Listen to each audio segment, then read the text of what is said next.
সেটা কিছুই করা হয়নি। পরবর্তীতে আমরা সেটা পেয়েছি এবং সেখানে টেম্পারিং করা পাই। সেখানে আমার প্রতিদ্বন্দ্বী প্রার্থীর নামে যে পরিমাণটা লেখা আছে সেই সংখ্যাটার মধ্যে টেম্পারিং করা, মানে কাটা একটা অঙ্ক লেখা ছিল সেটার জায়গায় আরেকটা অঙ্ক লেখা হয়েছে। যেমন অনেকটা ওই গণভোটের ব্যালটের মতো, গণভোটে যেখানে হা না সামনে হলো ফাঁকাটা, সেখানে সিল মারতে হয়।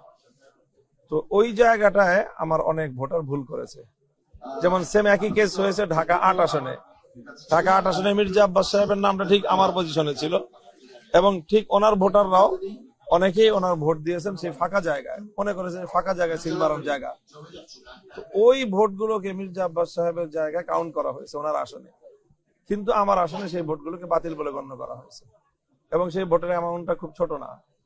আমার এবং আমার প্রতিদ্বন্দ্বী প্রার্থীর ভোটের ব্যবধান সবকিছুর পরেও, এত কিছুর পরেও 2200 সামথিং। তো সেখানে 50টা আসনের যে চূড়ান্ত এখান থেকে ফলাফল ঘোষণা করা হলো, সেই 50টা কেন্দ্রের ফলাফলের মধ্যেই 1200 ভোট বাতিল হয়েছে। তো সেই ক্ষেত্রে আমার টোটাল এই কেন্দ্রের সংখ্যা হলো 137টা। আমার আশঙ্কা যে সেই বাতিল ভোটের সংখ্যাটা হয়তো 3500-এর কোটায় গিয়ে থামবে যদি এই রেশিওতে হয়। আসনের প্রার্থী চূড়ান্ত হয়নি, তো সেই হিসেবে দেখা গেছে যে আমাদের যে জোটগত ভাবে আমরা নির্বাচন করেছি, আমার আসনে 500+ ভোট দাঁড়িপাল্লায় পড়েছে। জোটগত হবে সেই ভোটগুলো আমার রিক্সায় আসার কথা, কিন্তু এটা নির্বাচন কমিশনের তাদের ত্রুটির কারণে অথবা তাদের সীমাবদ্ধতার কারণে তারা প্রার্থী চূড়ান্ত করার আগেই ব্যালট দিয়ে দিচ্ছে মানুষের কাছে। সেই কারণে আমার এখানে বড় একটা ভোট হয়েছে, নষ্ট হয়েছে। আর সবচেয়ে বড় যে অভিযোগটা বা সমস্যাটা সেটা হলো যে আমার আসনে 9 জন প্রার্থী আমরা ছিলাম। তো 9 জন প্রার্থীকে 2টা কলামে নাম লেখা হয়েছে 5টা রোতে। তো আমার নামটা প্রথম কলামের লাস্ট রোতে পড়েছে, যার কারণে আমার নাম বরাবর দ্বিতীয় রোটা খালি ফাঁকা। যেমন অনেকটা ওই গণভোটের ব্যালটের মতো, গণভোটে যেখানে হা না সামনে হলো ফাঁকাটা, সেখানে সিল মারতে হয়। তো ওই জায়গাটায় আমার অনেক ভোটার ভুল করেছে। যেমন সেম একই কেস হয়েছে ঢাকা ৮ আসনে।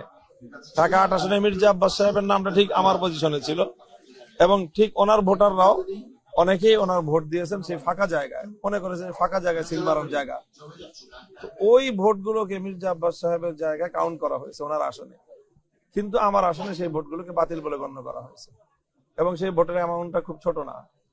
আমার এবং আমার প্রতিদ্বন্দ্বী প্রার্থীর ভোটের ব্যবধান সবকিছুর পরেও, এত কিছুর পরেও 2200 সামথিং। তো সেখানে 50টা আসনের যে চূড়ান্ত এখান থেকে ফলাফল ঘোষণা করা হলো, সেই 50টা কেন্দ্রের ফলাফলের মধ্যেই 1200 ভোট বাতিল হয়েছে। তো সেই ক্ষেত্রে আমার টোটাল এই কেন্দ্রের সংখ্যা হলো 137টা। আমার আশঙ্কা যে সেই বাতিল ভোটের সংখ্যাটা হয়তো 3500-এর কোটায় গিয়ে থামবে যদি এই রেশিওতে হয়। আর যেখানে আমার ভোটের ব্যবধান হলো 2200 সামথিং, ঠিক আছে, এই বিপুল পরিমাণ ভোটের মধ্যে বড় একটা অংশই আমার এই জাতীয় ভোট, এটা আমার একটা কষ্টের জায়গা। নির্বাচন কমিশনের কাছে এখন আপনার হ্যাঁ, নির্বাচন কমিশনের কাছে আমি সেটা বলবো যে মির্জা আব্বাস সাহেবের জায়গায় যে ঘটনা ঘটেছে, তো আমি কেন একই দেশে একই শহরে একই নির্বাচনে ভিন্ন রকম আইনের আমি কেন শিকার হব কেন? আমার আশঙ্কাটার জায়গা হলো যে 50টা কেন্দ্রের মধ্যেই 1200 ভোট বাতিল হয়েছে। তাহলে 135টা আসনে, 137টা আসনে কতগুলো ব্যালট বাতিল হবে? 137টা কেন্দ্রের মধ্যে স্বাভাবিক। এখন কমিশনে আমি এখনো কথা বলি না, আমি ইসের কাছে বলছি, রিটার্নিং অফিসারের কাছে। তিনি এই বিষয়টা বলে যে এটা তো আমার সাবজেক্ট না, এটা কমিশনের সাবজেক্ট। তো আমরা কমিশনের কাছে সেই কথাটা বলবো। আর তৃতীয় আরেকটা কারণ হলো যে ওখানে একটা কেন্দ্রের, একাধিক কেন্দ্রের যে হয়েছে যে ফলাফল দিতে অনেক দেরি করেছে, বিলম্ব করে আমাদের আশঙ্কা যে সেই সময়টায় তারা কোনো ইঞ্জিনিয়ারিং করার চেষ্টা করেছে, যার এবং তাদেরকে প্রতিপক্ষ তারা ওখানে মানুষজন নিয়ে গিয়ে চাপ প্রয়োগ করেছে, মানে একেবারে এই ভোট কেন্দ্র ঘেরাও করেছে। তো এই সংবাদ পেয়ে আমাদের লোকজনও সেখানে গেছে।